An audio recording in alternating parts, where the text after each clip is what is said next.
Pero nuevamente, para ser la última vez que ya nos vamos a conectar, ¿no? En ese sentido, como ya hemos señalado, fundamentalmente estábamos estableciendo que ya los dos preámbulos, los instrumentos internacionales, el Pacto Internacional de Derechos Civiles y Políticos y el Pacto Internacional de Derechos Económicos, Sociales y Culturales, hacen referencia fundamentalmente a hablar de las familias conforme al propio preámbulo. ¿Por qué? Porque ya directamente hace una especie de copy-paste de la Declaración Universal de Derechos Humanos donde se habla de la familia. Hace referencia a que la familia humana y sus derechos de que fundamentalmente la obligación que tienen los estados es poder resguardar ¿a qué? A la dignidad, al reconocimiento de derechos de las familias, o sea, o los miembros de la familia humana, ¿no?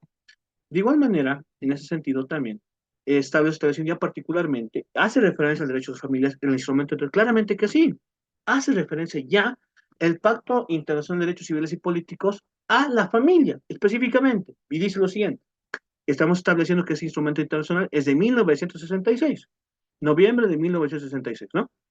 ¿Qué dice?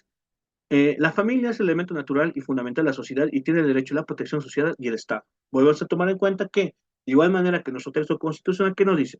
La familia es el pilar fundamental del Estado. La familia es el elemento natural y fundamental de la sociedad. Y de igual manera que, que nuestro mismo texto constitucional se hace referencia a la importancia que le va a dar la familia a partir claramente de ese propio instrumento internacional. De igual manera que nos dice el numeral segundo del artículo 23, se reconoce el derecho del hombre y la mujer a contraer matrimonio y fundar una familia sin tener de edad para ello, si tienen edad para ello. Realmente si cumplían con los... Y eso es interesante, ¿no? ¿Por qué? Porque hacemos referencia también a que estamos hablando de 1966, ¿no? Y eso implica que el Estado, bueno, que el instrumento internacional, recomendablemente resguardar el derecho del matrimonio cuando correspondía que la edad, obviamente, idónea sea cumplido para que se pueda para que se pueda ejercer este derecho, ¿no? De igual manera, el numeral 3 de este artículo 23 del Pacto Internacional de Derechos Civiles y Políticos que nos dice, el matrimonio no puede celebrarse sin libre pleno consentimiento de los contrayentes, claramente que sí, y de igual manera, el numeral 4 de este artículo 23 asesoramiento si los estados parten del presente pacto tomar las medidas apropiadas para asegurar la igualdad de derechos y de responsabilidades de ambos esposos. Cuando el matrimonio, durante el matrimonio, cuando, perdón, cuanto al matrimonio, durante el matrimonio y en caso de disolución del mismo. En caso de disolución se adopten las disposiciones que aseguran la protección necesaria para los hijos, ¿no?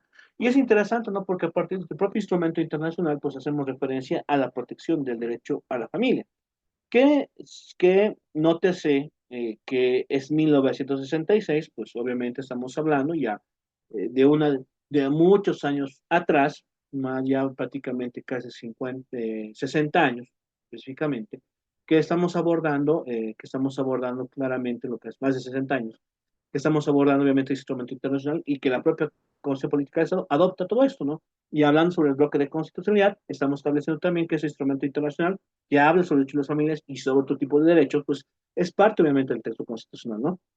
Y sobre ese bloque de constitucionalidad. Por otro lado, obviamente, vamos a hacer señalamiento otro instrumento internacional, ¿no? Habíamos establecido, por ejemplo, lo que hace CAR en sí, el Pacto Internacional de Derechos Civiles y Políticos, sobre el artículo 23, y de igual manera, en el preámbulo dice lo mismo sobre el fin que tiene el Estado de proteger a las familias, conforme a lo que hace casi, por una parte, el Pacto Internacional de Derechos, el Pacto Internacional de Derechos Civiles y Políticos, en preámbulo, señala fundamentalmente que se debe proteger a la familia como o núcleo esencial de la sociedad, y de igual manera, dice lo mismo en el preámbulo del Pacto Internacional de Derechos Económicos, Sociales y Culturales, ¿no? Y a diferencia obviamente de todo esto, a diferencia, por ejemplo, del Pacto Internacional de Derechos Civiles y Políticos, que hace referente a la familia, aquí es muy interesante lo que es el Pacto Internacional de Derechos Económicos, Sociales y Culturales, ¿no? Como ustedes saben, y les había hablado en su momento, existe dos posiciones sobre lo que es los derechos humanos, ¿no? O sea, las cuatro generaciones de derechos civiles y políticos, derechos económicos, sociales y culturales, derechos medioambientales, derechos de los pueblos indígenas, derecho al acceso a la información, derecho a la tecnología, que reflejan las cuatro generaciones que en su momento se ha comentado que no me llama mucho la atención, la verdad no comparto mucho este criterio de generaciones, pero muchos autores en derechos humanos lo comparten, porque yo creo que existe un procedimiento donde también había ya vigentemente los derechos, el derecho al trabajo y estaba reconocido también con ya el derecho al trabajo estaba reconocido, por ejemplo, también con los derechos civiles y políticos. O sea, bueno, yo tengo una percepción diferente, ¿no? Sin embargo, hay que respetar claramente estas posiciones que nos lanzan una diversidad de autores. Y en ese sentido, pues nosotros vamos a verificar, por ejemplo, este criterio sobre los derechos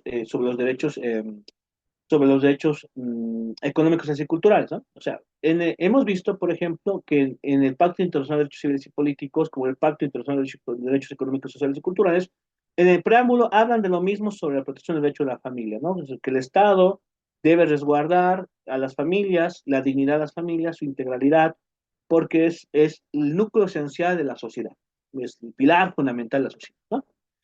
Y lo que pasa aquí, por ejemplo, en el Pacto Internacional de Derechos Económicos, Sociales y Culturales, por ejemplo, bueno, por una parte, obviamente reconoce fundamentalmente que la familia es el núcleo natural y fundamental de la sociedad, como lo hace, y así también señala que especialmente los padres deben buscar la protección, más amplia protección, que los estados, por ejemplo, deben también cooperar con los padres, la protección de sus hijos, haciendo referencia al cuidado y a la educación de los hijos.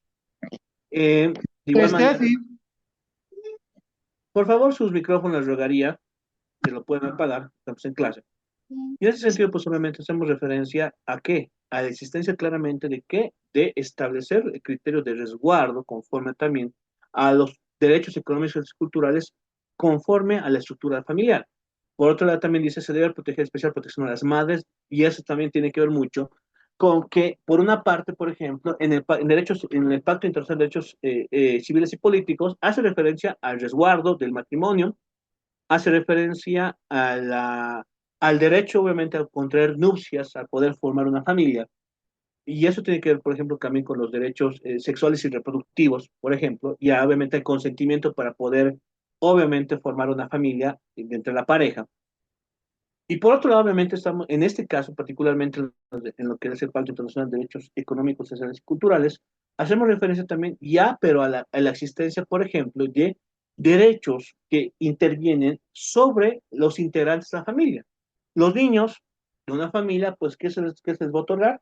El derecho a la educación, el resguardo por parte de los padres, en consonancia también al Estado, de que obviamente el Estado supervisa y otorga las posibilidades de que las familias puedan ejercer sus derechos y los padres, obviamente bajo ese concepto fundamental de resguardo, pues tienen obligación de obviamente de otorgar derecho de educación, derecho de alimentación, derecho de vivienda, derecho de vestimenta hacia los hijos, para que pueda existir obviamente ese desarrollo integral de sustento conforme a la dignidad humana.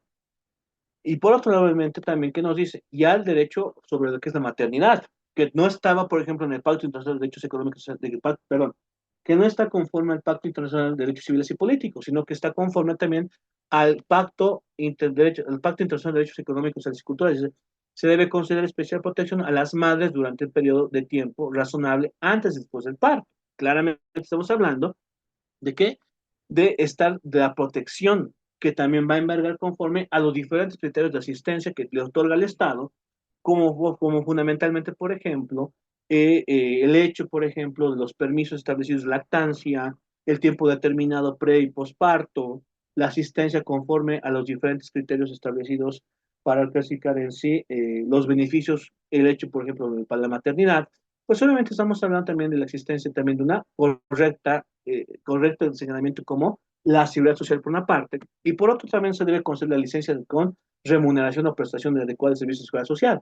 Y eso lo dice el Pacto Internacional de Derechos Económicos y Culturales, 1966, que nace también al mismo tiempo que el Pacto Internacional de Derechos Económicos, que nace al mismo tiempo que el Pacto Internacional de Derechos Civiles y Políticos, ¿no? Ese pacto obviamente hace referencia a los derechos sociales que dependen obviamente sobre el núcleo familiar. Y el tercero, por ejemplo, el numeral tercero es de este artículo 10 del Pacto Internacional de Derechos Económicos y Culturales que te dice, se deben adoptar medidas especiales de protección y asistencia en favor de todos los niños y adolescentes sin discriminación alguna. Por razón de filiación o cualquier otra condición, debe protegerse a los niños y adolescentes contra la explotación económica y social, su empleo en trabajos nocivos para la moral y la salud o en los cuales peligra su vida o se corre el riesgo de perjudicar su desarrollo normal, será sancionado por ley. Los estados deben establecer también límites por debajo de los cuales debe quedar prohibido sancionar por la ley el empleo a sueldo de mano de obra infantil. Note obviamente que también estamos hablando de integrantes de la familia, conforme también a poder resguardar específicamente sus derechos a partir obviamente de este criterio de resguardo por parte del Estado, ¿no? Otorgar cierto tipo de políticas públicas por parte del Estado que también resguarden esos derechos, esencialmente, ¿no? Por tanto, nosotros verificamos esos extremos, ¿por qué? Porque estamos estableciendo cómo los instrumentos internacionales resguardan a las familias y a los integrantes de la familia, conforme a ese criterio.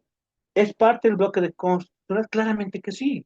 El Pacto Internacional de Derechos Civiles y Políticos, el Pacto Internacional de Derechos Económicos, Sociales y Culturales, que hablan de la familia específicamente, que estamos viendo el día de hoy esto, pues resguardan obviamente sus derechos y garantías esencialmente, ¿no? Conforme a ser parte integral de la familia. Y bueno, y no solamente esos instrumentos internacionales, ya del Sistema Universal de Protección de Derechos Humanos, se habla de la protección del derecho de la familia, sino también que nacen otro tipo de criterios que van a ir desarrollándose conforme a esta visión del derecho, del derecho internacional de los derechos humanos. Y en ese sentido también, nosotros podemos hacer referencia conforme al mismo pacto, mismo pacto, seguimos hablando del Pacto Internacional de Derechos Económicos, Sociales y Culturales, cómo se va a ir protegiendo claramente a las familias a partir también de otros tipos de artículos. Por ejemplo, el artículo 11 que dice, los Estados partes del presente pacto reconocen el derecho de toda persona a un nivel de vida adecuado para sí y su familia, incluso alimentación, vestido, vivienda, adecuados y una mejora continua de las condiciones de existencia. Los Estados partes tomarán medidas apropiadas para asegurar la efectividad de ese derecho, reconociendo a este efecto la importancia esencial de la cooperación internacional fundada en el libre consentimiento, ¿no? Podemos hablar obviamente del Pacto Internacional de Derechos Económicos, Sociales y Culturales y verificamos también la importancia conforme también a qué? A hablar de los resguardos de derechos sociales referentes también al derecho de la familia. Hablamos de los integrantes prácticamente de eso, ¿no? Es decir, la familia que necesita alimentación, vivienda, vestido, adecuados, hablando de una vida digna, y los estados obviamente tomarán medidas apropiadas para asegurar esa actividad de derechos, reconociendo a efecto la importancia esencial.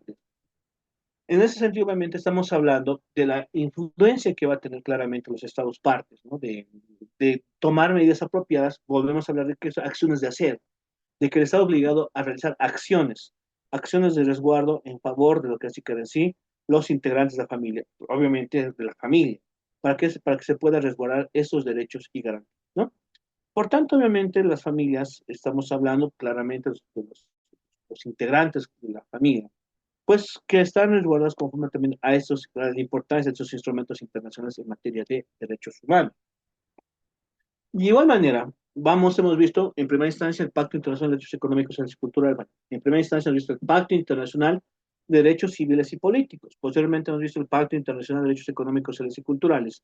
De igual manera, vamos a hacer énfasis ya en lo que va a significar ya instrumentos internacionales específicos, para que se pueda entender un poco mejor.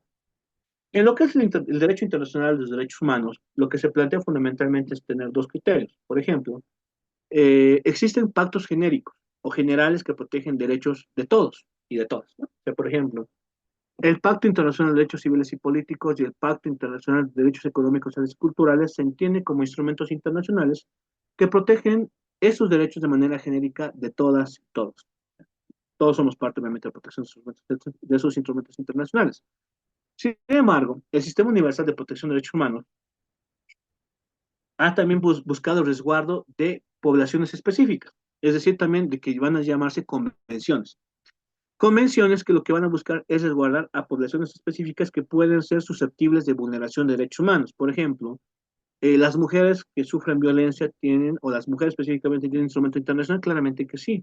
Está la Convención Internacional sobre lucha contra la discriminación contra la mujer, lucha de discriminación contra la discriminación contra la mujer, ¿no? Hacemos referencia, por ejemplo, de personas con discapacidad. Hay un instrumento internacional que se llama Convención Internacional sobre Personas con Discapacidad. Y para niños, igualmente van a verificar en la pantalla, que también hay un instrumento internacional para proteger a la niñez y adolescencia. Ese se llama la Convención de Derechos del Niño, ¿no? La Convención de Derechos del Niño ha nacido en el año de 1989 y Bolivia adopta ese instrumento internacional en 1991. O sea, que por voluntad y conforme al artículo 27, 26, 27, eso sí voy a tener que recordar bien cuáles los artículos es de la Convención de Viena, el Estado boliviano da cumplimiento de buena fe de ese instrumento internacional, claramente que sí.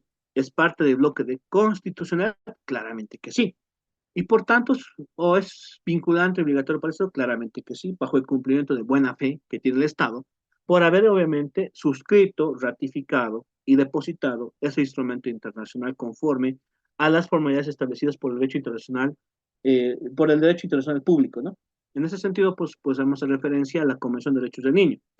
El artículo 5 de ese instrumento internacional, ojo, de ese instrumento internacional, el artículo 5 de la Convención de Derechos del Niño, que dice, los Estados partes respetarán la responsabilidad, los derechos y los deberes de los padres, o en su caso, los miembros de la familia, ampliada o de la comunidad.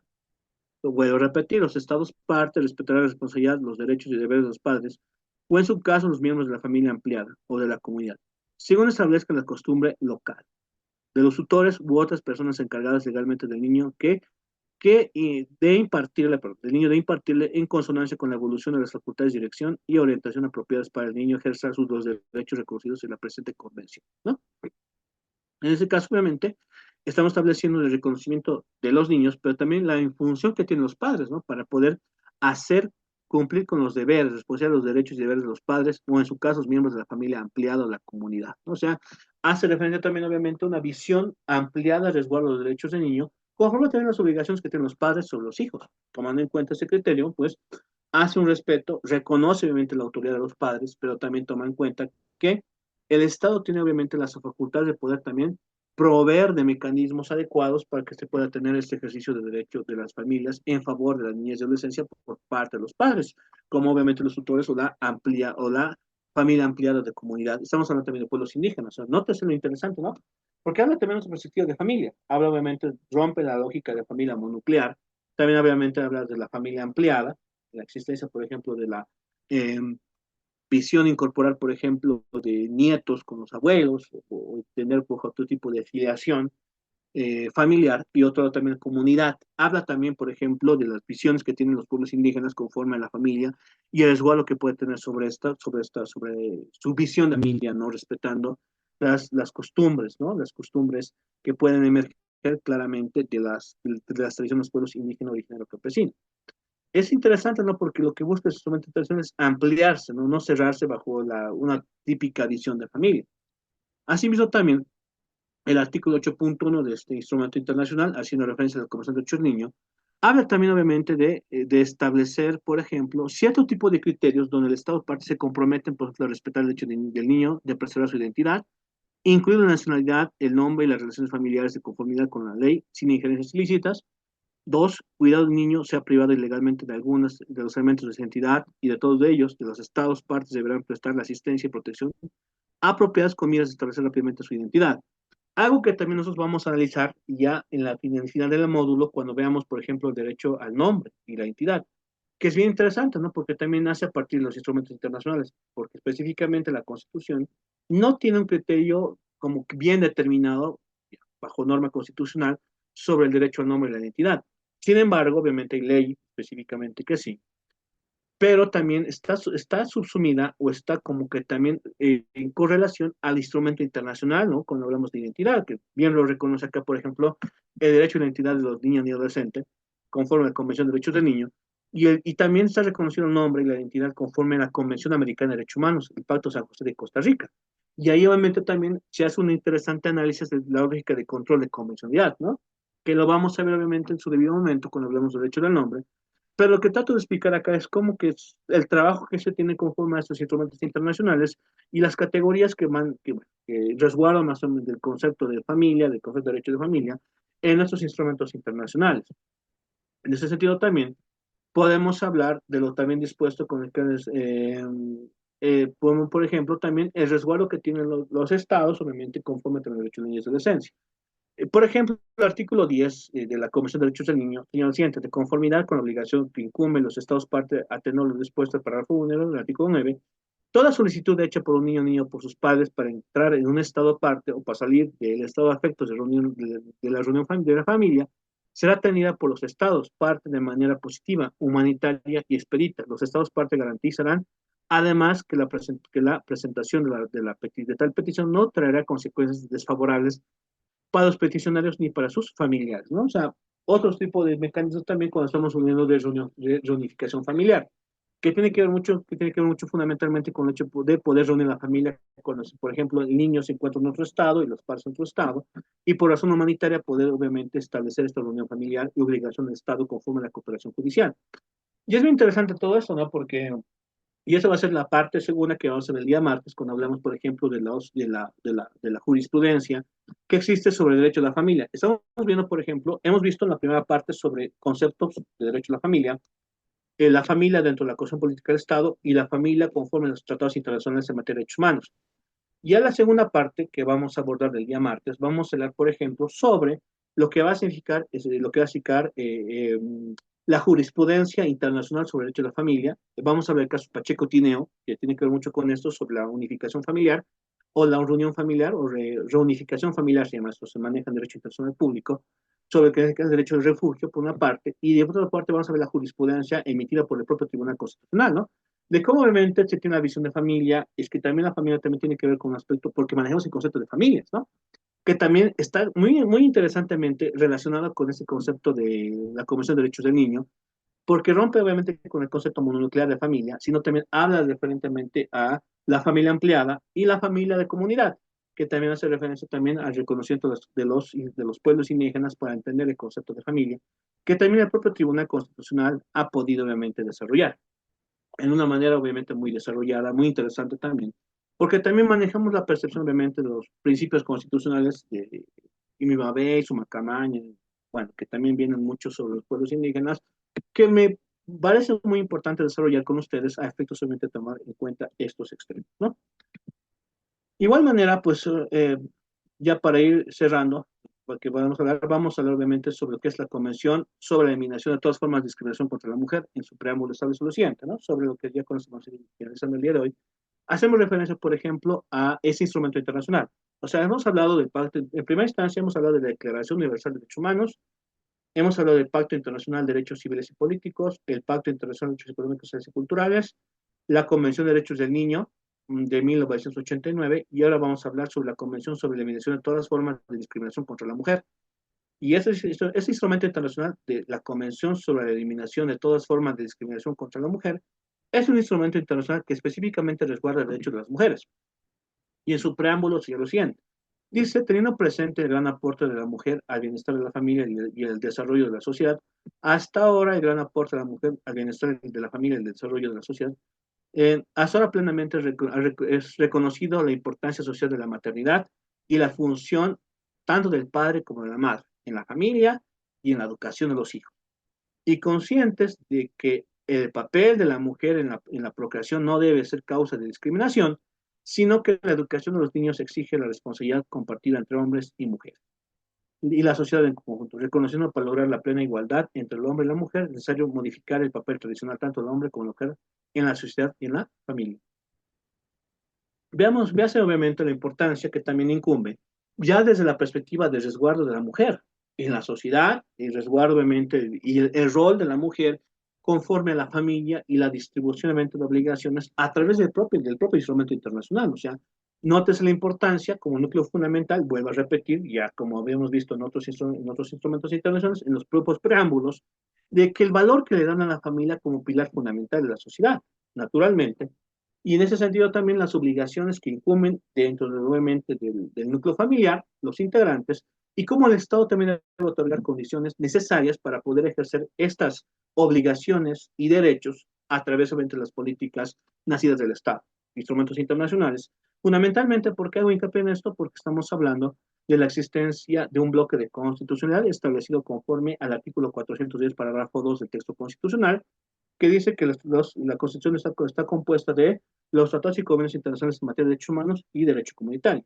Específicamente sobre el primero, hacemos hincapié en esos diversos instrumentos internacionales y la importancia que obviamente establecen esos instrumentos internacionales conforme a lo que hace así el reconocimiento de esto por parte de los derechos humanos, ¿no?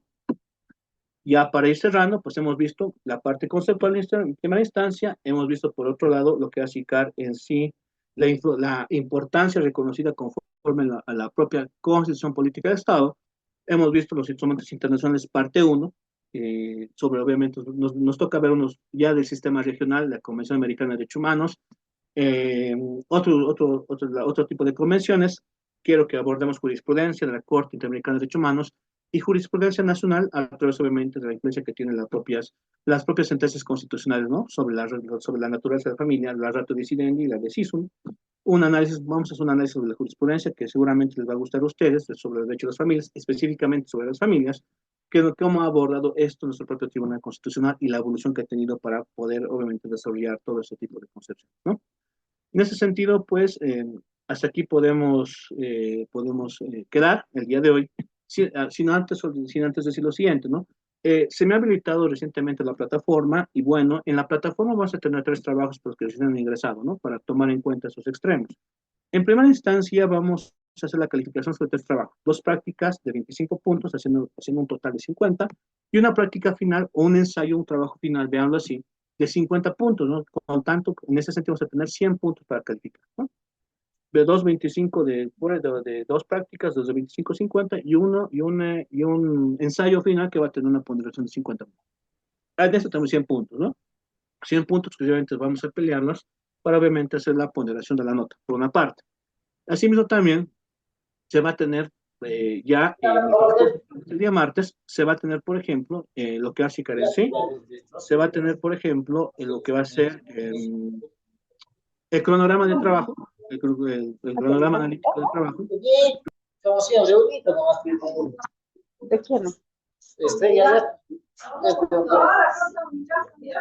está doña Silvia? Por favor, si puedan silenciar sus micrófonos. En ese sentido, pues tenemos estos dos criterios, ¿no? Tenemos, por ejemplo, lo que es ICAR en sí, ya se va a subir todo el material correspondiente, lecturas obligatorias y lecturas accesorias. Se va a tener obviamente los trabajos ya determinados bajo un instructivo, que cada un trabajo va a tener un instructivo específico, y así no también con eso ya tenemos los 100 puntos, ¿no? Tomando en cuenta esos criterios que vamos a abordar tres temáticas: familia, servicio civil, y lo que es ICAR en sí, lo que es el derecho al nombre, ¿no? Como último tópico que vamos a abordar, ¿no? En este caso, pues, esas serían las actividades que vamos a desarrollar, y bueno, hasta el día martes, les rogaría, por favor, que vayan, obviamente, viendo es que yo tenga tiempo suficiente para poder mantener todo el plan de trabajo y las lecturas correspondientes, y a partir del martes del siguiente martes, que es el día que nos toca, pues, la clase, vamos a darles directrices del primer trabajo y así sucesivamente, pues ya tengan tiempo suficiente para poder realizar los trabajos y por tanto se pueda conceder obviamente la nota de los 100 puntos al presente módulo, ¿no? En ese sentido, pues, si tuvieran alguna duda o pregunta al respecto.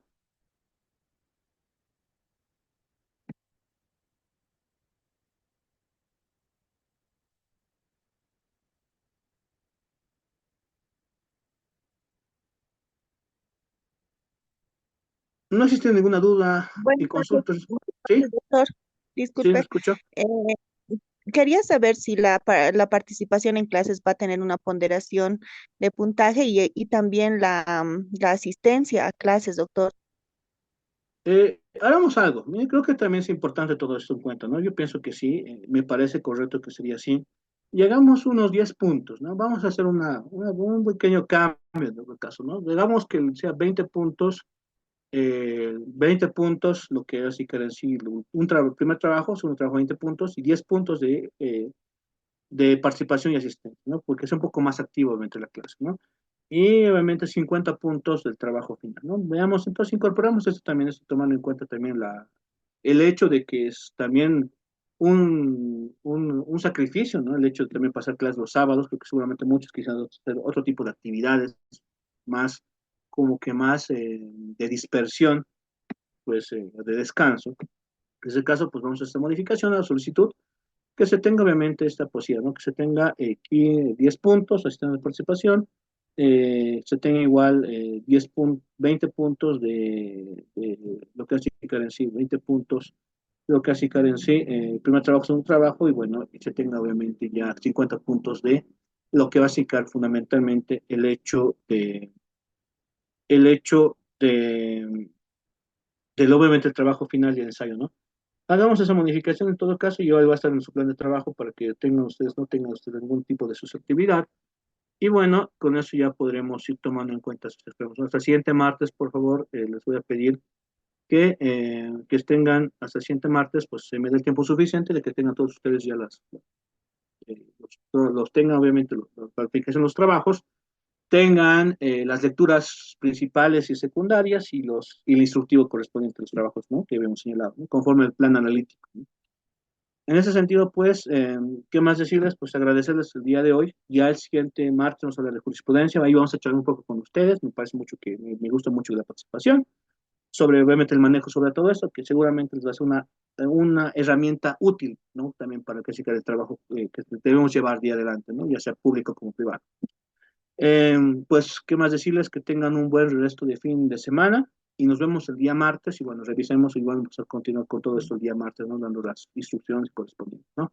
Que tengan muy buen resto de fin de semana. Hasta el día martes.